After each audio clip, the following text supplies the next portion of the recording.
Gaza శాంతి ఒప్పంద కార్యక్రమానికి America నుంచి ఈజిప్టు బయలుదేరిన అధ్యక్షుడు ట్రంప్ తొలుత ఇజ్రాయెల్ చేరుకున్నారు. ఈ సందర్భంగా ఇజ్రాయెల్ ప్రధాని అధికార యంత్రాంగం రెడ్ కార్పెట్ తో స్వాగతం పలికారు. ఎయిర్పోర్ట్ నుంచి ఇజ్రాయెల్ పార్లమెంటుకు ఒకే కారులో బయలుదేరి వెళ్లారు ట్రంప్, నెతన్యాహు. పార్లమెంటుకు చేరుకున్న అమెరికా అధ్యక్షుడు ట్రంప్ ది నెసెట్ పుస్తకంలో తన సందేశాన్ని రాశారు. యుద్ధం ముగిసిపోయిందని, కొత్త చరిత్రను ఆరంభించబోతున్నారంటూ ట్రంప్ పేర్కొన్నారు.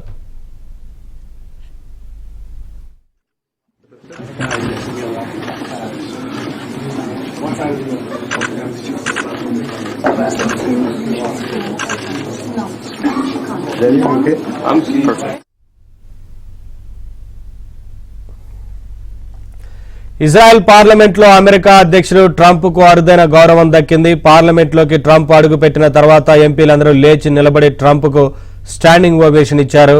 ప్రపంచంలో ఎవరికీ దక్కని గౌరవం ట్రంప్ కు దక్కిందని ఇజ్రాయెల్ ఎంపీలు, అధికారులు పేర్కొన్నారు.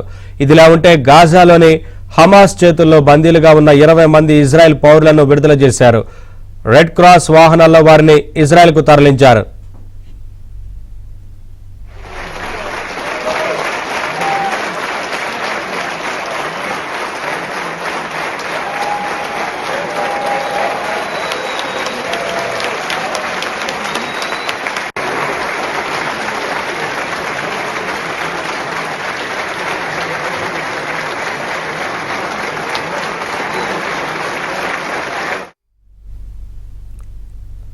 ఇజ్రాయెల్ నుంచి అమెరికా అధ్యక్షుడు ఈజిప్టుకు కాసేపట్లో బయలుదేరనున్నారు.